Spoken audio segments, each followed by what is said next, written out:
World TV day पर भारत के लिए राहत भरी खबर सामने आई है। देश में टीबी के मामलों में 21% की गिरावट दर्ज की गई है और सबसे खास बात यह है कि ये गिरावट वैश्विक औसत से दुगनी है।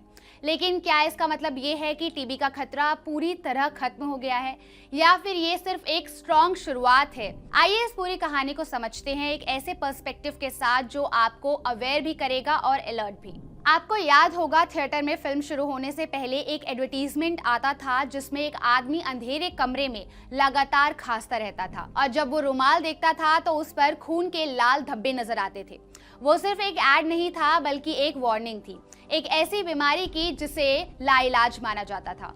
ये बीमारी थी ट्यूबरकुलोसिस यानी कि टीबी। लेकिन अब कहानी बदल चुकी है क्योंकि आज टीबी का इलाज पॉसिबल है और सही समय पर ट्रीटमेंट लिया जाए तो इसे पूरी तरह ठीक भी किया जा सकता है। अगर इंडिया के डेटा को देखें तो तस्वीर उम्मीद देने वाली है। साल 2015 में जहां हर 1 लाख लोगों में से 237 टीबी केसेस सामने आते थे, वहीं 2024 तक ये घटकर 187 पर लाख रह गए हैं, यानी करीब 21% तक की गिरावट। इतना ही नहीं, ट्रीटमेंट के मोर्चे पर भी देश ने बड़ा इम्प्रूवमेंट किया है।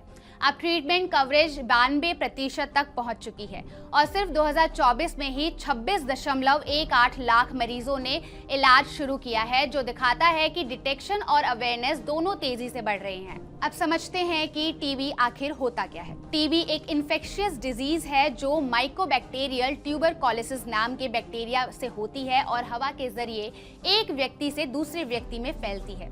ये डिजीज सबसे ज्यादा लंग्स को अफेक्ट करती है, लेकिन कई बार ये शरीर के दूसरे हिस्सों जैसे ब्रेन, स्पाइन और किडनी तक भी फैल सकती है।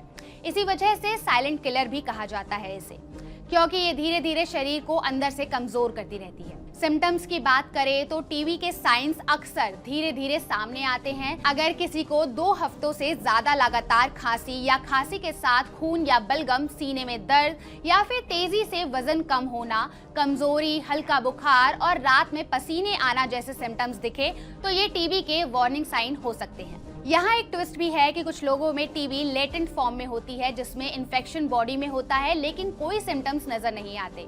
ये लेटेंट टीबी बाद में एक्टिव टीबी में बदल सकती है, खासकर जब इम्यूनिटी कमजोर हो जाए। डायग्नोसिस के लिए डॉक्टर्स कई टेस्ट करते हैं जैसे स्प्यूटम टेस्ट, ब्लड या स्किन टेस्ट और चेस्ट एक्सरे या फिर सिटी स्कैन। इनमें से स्प्यूटम टेस्ट सबसे अहम माना जाता है क्योंकि इससे बैक्टीरिया की डायरेक्ट पहचान होती है। अर्ली डिटेक्शन यहाँ सबसे बड़ी की है क्योंकि जितनी जल्दी टीबी पकड़ी जाती है उतना ही आसान होता है इसका इलाज। अब सबसे जरूरी सवाल, क्या टीबी का इलाज पॉसिबल है?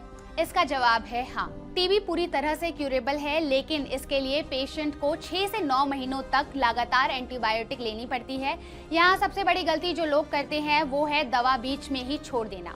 स्टडीज और हेल्थ एक्सपर्ट्स के मुताबिक ऐसा करने से डिजीज वापस आ सकती है और ड्रग रेसिस्टेंट टीबी का खतरा बढ़ जाता है, जो ज्यादा खतरनाक और मुश्किल से ठीक होने वाली होती है। रिस्क की बात करें तो टीबी उन लोगों में ज्यादा देखा जाता है जिनका इम्यून सिस्टम कमजोर होता है, जैसे डायबिटीज पेशेंट, किडनी डिजीज वाले लोग, माल न्यूट्रिशन से जूझ रहे लोग और वो लोग जो भीड़ भाड़ वाली जगहों में रहते हैं। इसके अलावा टीबी मरीज के क्लोज कांटेक्ट में आने वाले लोगों को भी एक्स्ट्रा सावधानी बरतनी चाहिए। ओवरऑल देखें तो इंडिया ने टीबी के खिलाफ लड़ाई में काफी प्रोग्रेस की है। केसेस कम हुए हैं, ट्रीटमेंट बेहतर हुआ है और अवेयरनेस बढ़ी है। लेकिन चैलेंज अभी खत्म नहीं हुआ है क्योंकि पॉपुलेशन और ट्रांसमिशन के कारण रिस्क अभी भी बना हुआ है। ध्यान रखिए, टीबी अब लाइलाज नहीं रही, लेकिन लापरवाही आज भी खतरनाक है। अर्ली डिटेक्शन, कंप्लीट ट्रीटमेंट और अवेयरनेस, यही 3 चीजें इस बीमारी को पूरी तरह खत्म करने की है। इस वर्ल्ड टीबी डे पर जरूरी है कि हम सिर्फ अवेयर ही ना रहें बल्कि रिस्पॉन्सिबल भी बने, क्योंकि टीबी को हराना अब पॉसिबल है अगर हम इसे इग्नोर ना करें। अगर आपको ये वीडियो पसंद आई हो तो लाइक और कमेंट जरूर करिए और ऐसी ही इंफॉर्मेटिव वीडियो के लिए subscribe to only my health.